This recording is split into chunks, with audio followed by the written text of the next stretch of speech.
Отгон тэнгэр их сургууль нь нийгмийн эдийн засгийн тулгамдж байгаа асуудал ба шийдвэрлэх арга зам 2025 үндэсний хэмжээний эрдэм шинжилгээний урлагийг 10 дахь удаага зохион байгууллаа. Хуралд 17 байгууллагын 50 гаруй эрдэмтэн судлаачид судалгааны ажил эрүүлсэн байна. Үүнээс нийгмийн эдийн засаг, хууль, хүний эрх гэсэн хоёр салбар хуралдаанд 2 дугаар шатанд шалгарсан 18 элтгэгч судалгааны ажлаа хэлэлцүүлсэн юм. Эрдэм шинжилгээний хурлын үеэр хиймэл оюун ухаан түүний хэрэглээ ирээдүйн сорилын талаар илтгэл тавьсан нь шинэлэг байлаа. Хиймэл оюун ухаан нь олон зардлыг хэмнэж хөдөлмөрийн зах зээлд хүнийг орлох хэмжээнд хүрсэн. Мөн ажлын гүйцэтгэлд ажлын орчин, цалин урамшуул нөлөөлж байгаа зэрэг олон сонирхолтой илтгэл хэлэлцүүлсэн юм а.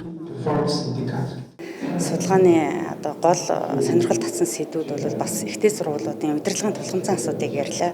Энэ дээр их сургуулиудын бас мэрэгсэн судлаач доктор багш нарын хомсдол их бий болж байна. Тэгэхээр их сургуулийн багш нарын цалин маш бага байна. Удирдлагын стратегийн түвшний бодлого шийдвэр дутмаг учраас бас бизнесийн байгуул руу шилжих ийм сонирхол их байна гэдэг ийм асуудлуудыг хөндөж байна. Ер нь өөрөө их сургууль өөрөө судалгааны том институт байх хэрэгтэй. За удмын сангийн энэ асуудлыг хууль эрх зүйн орчин ямар байна? Хиймэл оюун ухаанаар удмын сангийн тоолботой энэ асуудлыг яаж судалж болох вэ? За эрх зүйн орчин бүрэлдэн тогтож байна уу? За мөн цахим хог хаягдaltaй холбоотой энэ асуудлын эрх зүйн цэцүүлэлт өнөөгийн байдал ямар байгаа вэ зэрэг маш сонирхолтой ийм илтгэлүүд хэлцэгдэж байгаараа хууль эрх зүйн болон хүний эрхийн салбарын салбаруудааны илтгэлүүд их онцлог байна гэж харж байна. Мөн энэ үеэр эдийн засаг, хууль, нийгмийн ухааны төлөөллүүд нэг дор цугларч тулгамдж буй асуудлыг олон өнцгөөс нь дэвшүүлэн тавьж шийдлийн хувилбаруудыг нээлттэй хэлсэн шинэлэг байлаа.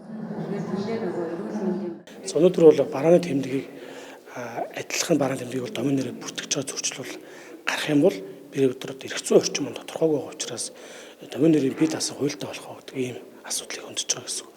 Хууль эрх зүйн болон эдийн засгийн асуудлаар эрдэмтэн судлаач нарын хийсэн хэлэлцүүлгийг мэдээллийн технологийн энэ салбар дээр ямар асуудлууд тулгарч байна, хууль зүйн хүрээнд юуг зас сайжруулах уу гэдэг энэ асуудлуудыг эрдэмтэн судлаач нарын судалсан асуудлуудыг хэлэлцүүлээд цаашдаа бодлого тодорхойлогч нарт хүргэнэ.